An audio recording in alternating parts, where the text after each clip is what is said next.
5. Jeu et ego-vie. Concentration pure. L'expérimentateur se concentre sur une figure géométrique, par exemple le triangle. Il pense aux diverses formes du triangle, équilatère, isocèle, rectangle, etc., jusqu'à arriver au concept pur de triangle, qui en résume toutes les formes. Le concept ainsi obtenu doit se trouver devant la conscience, dans toute sa précision et indépendant, toutefois, de tout résidu quelconque formel ou sensible. Il convient au disciple d'observer, méditativement, comment, en substance, il se meut déjà à partir du concept pur pour réaliser l'exercice, parce qu'il puise à celui-ci, il peut évoquer les diverses formes du triangle. Toutefois, il ne possède pas normalement un tel concept pur, il l'atteint au revers de la conscience et il le reconstruit au moyen de représentation, jusqu'à l'avoir objectivement devant lui, à la fin de l'exercice. Ceci est en vérité le sens de l'exercice de concentration, réaliser les énergies édificatrices latentes du concept. 7.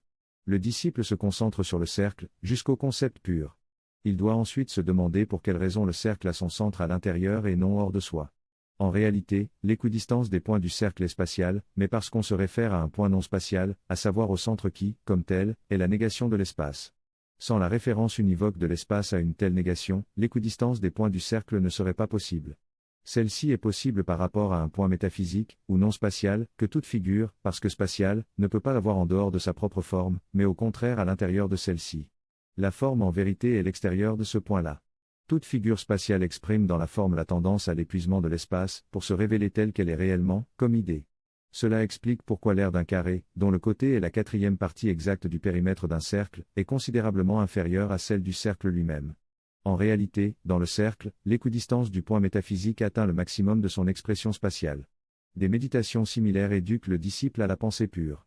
Il se familiarise à un noyau de lumière de la pensée, lequel acquiert toujours plus d'intensité objective, jusqu'à ce qu'il puisse l'évoquer comme point de référence transcendant, et en même temps puissant, face aux situations qui tendent à le déborder. Le noyau de lumière de la pensée devient pour lui comme un centre de force recélant le plus grand pouvoir d'impersonnalité ou d'anti-égoïsme. La concentration s'avère quand le dévouement à un thème polarise sans limite le mouvement de la pensée et ses ramifications extra-conscientes, à savoir quand elle peut indirectement agir. Indirectement dans une région dans laquelle, par habitude, des puissances de la nature, extra-rationnelles, manœuvrent la pensée. L'objectif de la concentration c'est de soustraire la pensée à de telles puissances, lui fournir la conscience d'être, dans son autonomie et dans sa connexion originaire avec le jeu, une puissance fondée sur soi.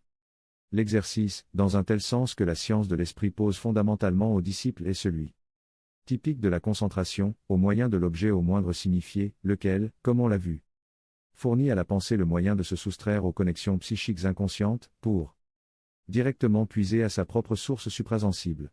C'est une fonction identique à celle de la pensée moderne mathématico-physique, laquelle, au moyen de l'objectivité extérieure, réalise la détermination pure de la pensée comme une expression du jeu, plutôt que comme une nécessité imposée à la psyché par le domaine unidimensionnel de la quantité.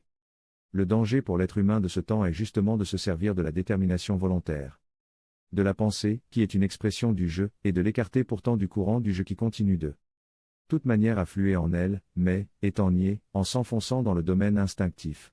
Les puissances de la nature, la détermination consciente desquelles avait pour tâche de libérer la pensée, ressaisissent alors la pensée comme des puissances anti-spirituelles renforcées, capables de lui suggérer aussi des tendances spirituelles, éthiques, sociales. Aux expérimentateurs du suprasensible, il revient de reconnaître les jeux des formes derrière les apparences, pour que la détérioration du courant supérieur du jeu ne grève pas encore plus la destinée humaine. La fonction de l'exercice typique de la concentration est prévisible dans une telle acception, c'est une forme volontaire de la réunion de la pensée avec sa source suprasensible, et avec le jeu. Son intention est la pensée pure qui cesse d'être manœuvrée par l'ego, ou par la nature, et c'est par conséquent le véhicule de la force la plus élevée de l'être humain. La concentration doit fournir le moyen à la pensée de se manifester selon sa propre nature objective. De pensée pure, indépendante de la psyché, et, comme telle, capable de se mouvoir avec la plus grande autonomie dans la conscience. Au moyen d'un tel mouvement, l'expérimentateur entre en contact avec la puissance d'un principe suprasensible sans limite, à la réception duquel sa nature inférieure est normalement close et résiste par des formes subtiles de peur, étant celle-là la force qui surmonte toute peur. Grâce au développement de l'attention consciente dans l'exercice de la concentration, l'expérimentateur réabsorbe au sein du processus univoque, ou conceptuel, de la pensée, les forces qui se soustrayant normalement au contrôle de la conscience, s'en vont constituer la vis des états d'âme et des impulsions inférieures. Ce sont justement ces forces qui font obstacle à la concentration et, au moyen d'astuces subtiles, suggèrent des prétextes pour l'éviter, ou pour l'exécuter mécaniquement, sinon carrément pour la considérer comme nocive. En réalité, la concentration effectue la vraie nature de la pensée, elle restitue à la pensée sa fonction de véhicule. Du principe de réintégration. La concentration vraie, en effet, mène à la conversion de la pensée.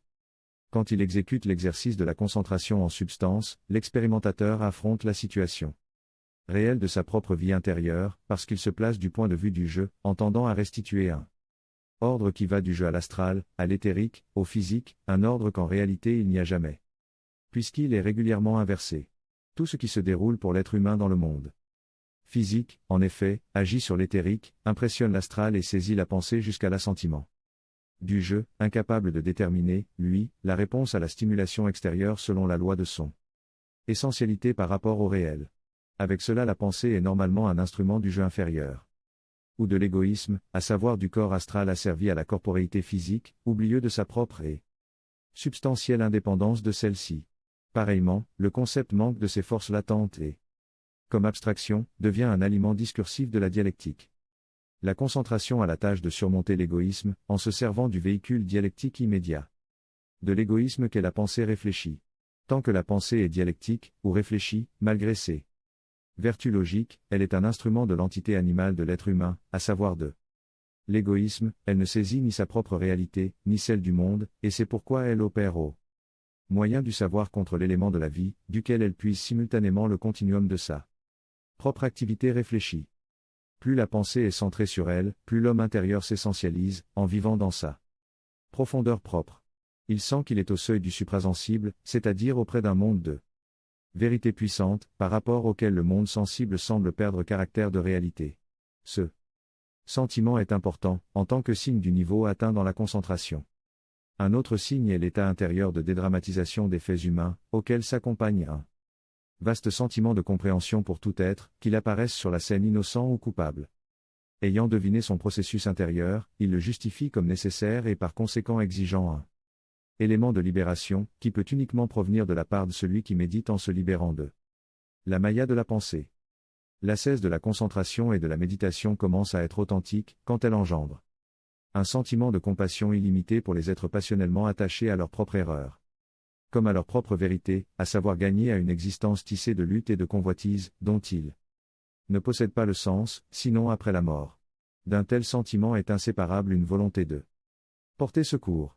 Mais l'on découvre qu'au-delà de toute forme évidente ou immédiate, l'aide vraie est l'idée, l'élément pur supramental, le principe de lumière de la libération. L'idée n'est pas une idée déterminée, religieuse, ou traditionnelle, ou mystique, ou politique. C'est facile de se référer à une idée qui unit selon un choix déterminé, celle-ci n'est pas la vraie idée. Mais une manifestation à elle, qui, au cas où elle réussit à opérer comme l'idée créatrice, a servi l'homme en réalité, en lui donnant l'illusion d'agir selon vérité et liberté, elle regroupe selon un dénominateur psychique, ou animal. La vraie idée est le pur principe de lumière de la pensée, le pouvoir qui seul peut unir les êtres libres.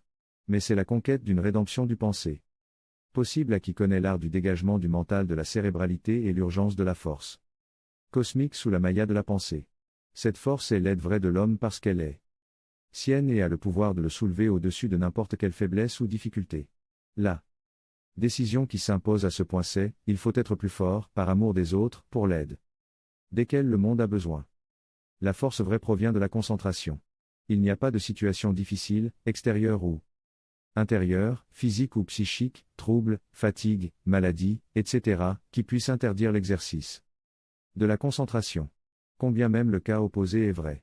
La tâche de la concentration est de restituer l'énergie centrale de l'âme, quelles que soient les conditions dans lesquelles elle évolue.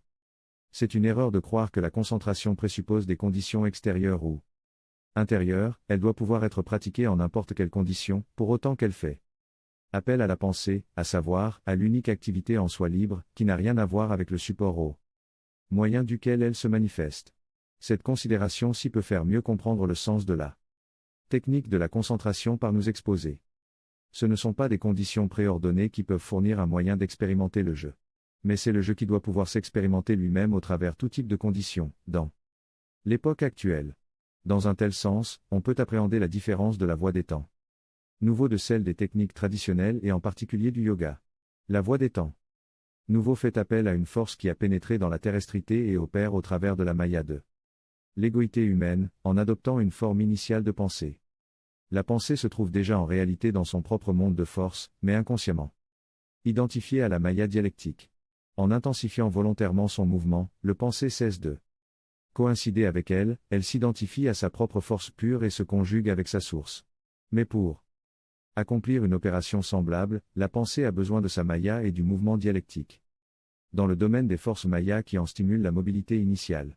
C'est pourquoi dans la concentration, comme dans la méditation, les difficultés se présentent à elle comme une forme de la maya et aussi comme des indications de la force qu'elle doit libérer en soi, la mesure de l'intensité de concentration qu'elle doit réaliser en elle. La retrouvaille de l'idée ou du concept vivant est dans un tel sens la réalisation de l'état atmique de la pensée. La pensée retrouve l'essence, en réalisant en germe ce qui sera initiatiquement l'état d'atma, ou d'homme-esprit.